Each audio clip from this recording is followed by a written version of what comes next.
Assalamualaikum warahmatullahi wabarakatuh. Nama saya Muhammad Widya Zaki dengan NIM 121303096 dari jurusan Hukum Tata Negara 3B. Baiklah, saya akan mereview materi yang dijadikan sebagai ujian tengah semester. Yang pertama, hakikat ilmu. Yunani memiliki para pemikir kritis, yaitu Socrates, Plato, dan Aristoteles. Sejak tahun 600 sampai 200 sebelum Masehi terkenal dengan mitologi atau mitos, atau yang sering kita dengar bahwa Yunani memiliki banyak dewa-dewi. Akibat dari keadaan itu lahirlah para pemikir kritis dari Yunani. Socrates merupakan pemikir kritis terkenal dari Yunani yang mendapatkan dakwaan hukum mati karena dianggap berlawanan dengan pemerintah pada saat itu dan dianggap menghina para dewa-dewi. Yang pertama, kata mitos berasal dari kata logos atau ilmu, yang mana kebenaran dari mitos ini harus dicari tahu, perlu pengujian kebenaran atau teori. Kemudian pengetahuan, apa yang kita ketahui melalui panca indera. Ketiga, ilmu, pengetahuan yang sistematis. Tidak semua pengetahuan itu adalah ilmu, sedangkan semua ilmu itu adalah sudah pasti pengetahuan. Maksud dari pengetahuan sistematis, kajian filsafat ilmu sebuah pengetahuan dapat naik derajatnya apabila sistematis dan memenuhi 3 indikator. Yang pertama, ontologis, sebuah pengetahuan dapat didefinisikan atau dapat dimaknai. Epistemologis, memiliki pendekatan atau metode dalam keilmuannya. Ketiga, aksiologis, ada kegunaannya atau ada manfaatnya. Selanjutnya, mengamati ilmu hukum tata negara. Menurut istilah constitutional law atau state law dalam bahasa Inggris, secara pengertian, sekumpulan peraturan hukum yang mengatur organisasi negara, hubungan antara alat kelengkapan negara dalam garis horizontal dan vertikal, serta kedudukan warga negara dan hak-hak asasinya. Definisi hukum tata negara menurut para ahli salah satunya yaitu menurut Van Vollenhoven, yaitu mengatur semua masyarakat hukum atasan dan masyarakat hukum bawahan. Ruang lingkup pembahasan mengenai hukum tata negara. Organisasi negara yang mencakup bentuk negara, bentuk pemerintahan, sistem pemerintahan, lembaga negara, dan lainnya.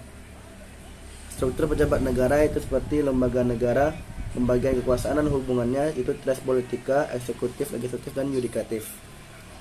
Hubungan dengan ilmu yang lainnya itu adalah ilmu hukum, ilmu politik, sosial, dan ekonomi. Sumber hukum tata negara yaitu hukum internasional yang telah diratifikasi menjadi hukum nasional. Selanjutnya, peraturan perundangan tertulis, nilai konstitusi yang tertulis atau hukum adat, jurisprudensi peradilan, constitutional convention.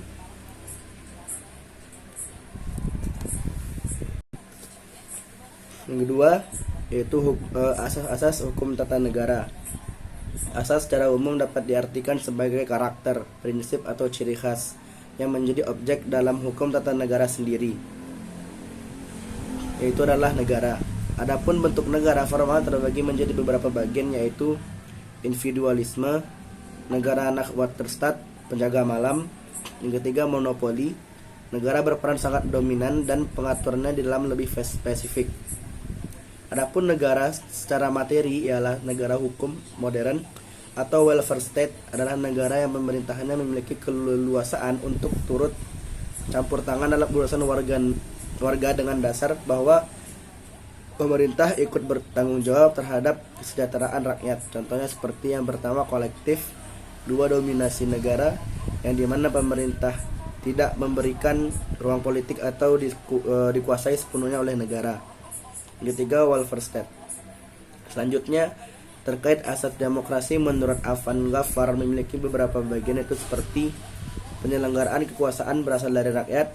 Yang kedua, penyelenggaraan kekuasaan secara bertanggung jawab, adanya partisipasi langsung atau tidak langsung. 4, rotasi kekuasaan, pemilu, kebebasan dijadikan hak-hak dasar manusia. Selanjutnya yaitu tipe dan bentuk susunan negara. Tipe dan bentuk susunan negara itu yang pertama, negara kesatuan, yaitu lebih ke pusat. Kedua, vertical management model, berbentuk kerajaan, contohnya seperti Jepang. Central representative model terpusat tetapi representatif dari negara-negara lainnya. Selanjutnya unification model integrasi dari negara lain, contohnya itu Belanda. Selanjutnya mixed model campuran, contohnya Prancis. Lalu negara-negara kesatuan di atas memiliki karakter yang antara lain. Yang pertama, memiliki satu konstitusi yang berlaku. Tidak ada konstitusi dalam negara. Yang kedua, memiliki satu pemerintahan di tingkat pusat. Ini adalah sentralistiknya. Jadi ada pemerintahan pusat yang memegang kendali dalam daerahnya. Selanjutnya satu kewarganegaraan. Selanjutnya satuan pemerintahan lokal yang merupakan subdivisi pemerintahan pusat. Selanjutnya dominasi pusat, sangat dominan dibanding daerah lain. Selanjutnya negara bagian itu memiliki tingkat sentimen dan sentivisme yang sangat tinggi sehingga mereka menghendaki adanya negara dalam negara sehingga tidak didominasi pemerintahan pusat. Itu selanjutnya perasaan sebangsa di antara kesatuan politik yang hendak membentuk federasi, keinginan untuk membentuk ikatan yang terbatas. Karakter dan negara bagian antara lain, satu wilayah negara terbagi atas negara-negara bagian, contohnya Amerika Serikat. Yang kedua, kedaulatan ganda. Yang keempat, selanjutnya bentuk dan sistem pemerintahan. Di dalam bentuk dan sistem pemerintahan terdapat bentuk-bentuk suatu negara, di antaranya yang pertama autokrasi, yaitu di mana kekuasaannya bersifat tunggal, contohnya seperti raja atau diktator yang tidak dapat diganggu gugat dalam menjadi pemimpin. Kedua, oligarki, pemerintahan yang dijalankan oleh beberapa orang atau kelompok yang berkuasa dari golongan tertentu. Ketiga, monarki, yaitu di mana kekuasaan dipegang oleh seorang raja, sultan, atau seorang kaisar. Keempat, republik, itu bentuk pemerintahan yang dijalankan berdasarkan kedaulatan rakyat.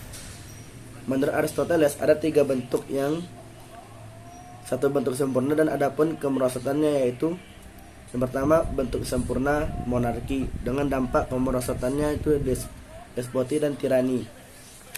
Yang kedua bentuk sempurna aristokrasi dengan dampak kemerosotannya itu oligarki dan plutokrasi.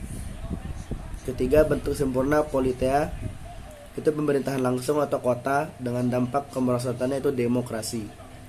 Siklus teori atau bentuk pemerintahan yang berputar atau rotasi pemerintahan terbagi menjadi 6, yaitu yang pertama monarki, ciri kekuasaan dipegang oleh satu orang dan memiliki kepentingan. Kedua, tirani, memiliki ciri yaitu diperintah oleh satu orang, merupakan bentuk pemerintahan yang sangat jelek. Yang ketiga, aristokrasi, kekuasaan dipegang beberapa orang memiliki kepentingan atau sama dengan oligarki. Keempat, oligarki, kekuasaan dipegang oleh beberapa orang atau golongan dan berkepentingan. Yang selanjutnya demokrasi, pemerintahan atas kedaulatan dan dijalankan rakyat atas kepentingannya rakyat itu sendiri. Yang keenam itu oklokrasi, masing-masing individu mengatur dan memerintah serta berkeinginan untuk bebas. Adapun sistem pemerintahan menurut Mahfud MD yang memiliki arti yaitu sistem hubungan dan tata kerja antara lembaga-lembaga negara terbagi menjadi dua, yaitu yang pertama presidensial, kepala negara menjadi kepala pemerintahan atau eksekutif. Kedua, pemerintahan tidak bertanggung jawab kepada parlemen, DPR, parlemen dan pemerintah adalah sejajar. Tiga, menteri-menteri diangkat dan bertanggung jawab kepada presiden. Yang keempat, eksekutif dan legislatif.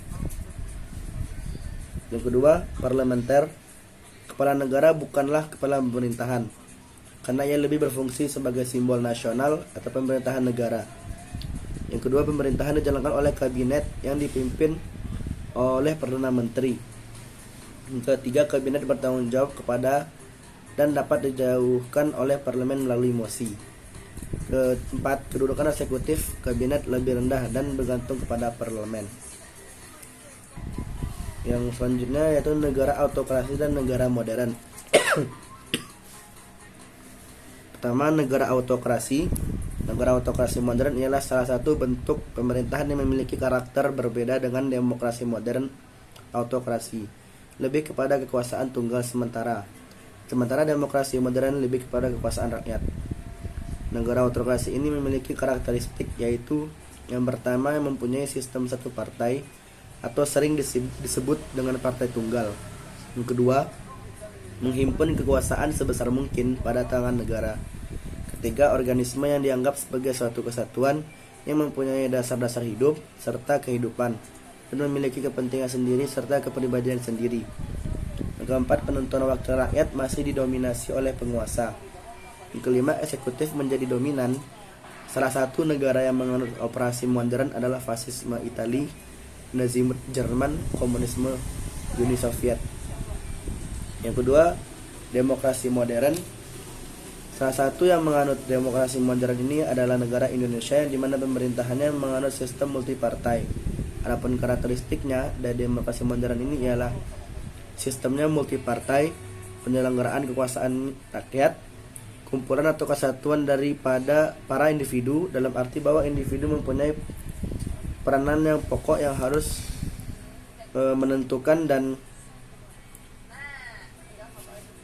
menganut sistem multipartai.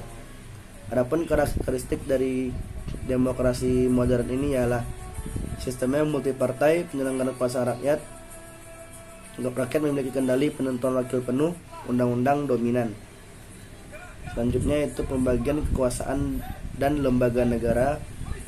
Perlu kita ketahui bahwa pelaksanaan pembatasan kekuasaan memiliki tujuan, ialah adanya pembatasan kekuasaan itu agar tidak adanya penyalahgunaan kekuasaan atau penyelenggaraan kekuasaan.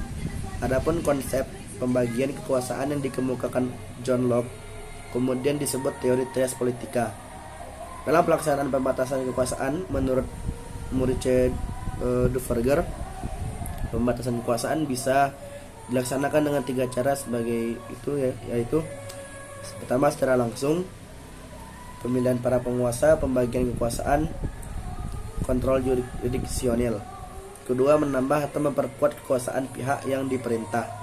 Ketiga, pengendalian kelaliman pihak penguasa dari masyarakat, yaitu secara internal dan eksternal.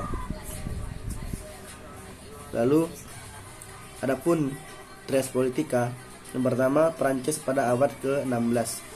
Pada masa ke-16 terjadilah pembagian kekuasaan. Yang pertama, fungsi diplomasi, fungsi defensi, finansi, justisi, dan polisi. Yang kedua, John Locke disederhanakan menjadi 3, fungsi legislatif, eksekutif, federatif. Yang ketiga, Montesquieu, The Spirit des Lois, The Spirit of Law, dalam bukunya legislatif, eksekutif, dan yudikatif. Adapun karakter dari kekuasaan ialah yang pertama eksekutif, yaitu kekuasaan melaksanakan undang-undang, rule application function, yaitu adalah presiden, satuan kerja pemerintah. Kedua, legislatif, yaitu kekuasaan dalam membuat undang-undang, yaitu DPR. Yang ketiga, yudikatif, kekuasaan mengadili atas pelanggaran undang-undang atau rule adjudication function, yaitu adalah fungsi dari kehakiman. Baiklah, sekian dari review yang dapat saya sampaikan. Apabila ada kurang salah, saya mohon maaf. Terima kasih. Assalamualaikum warahmatullahi wabarakatuh.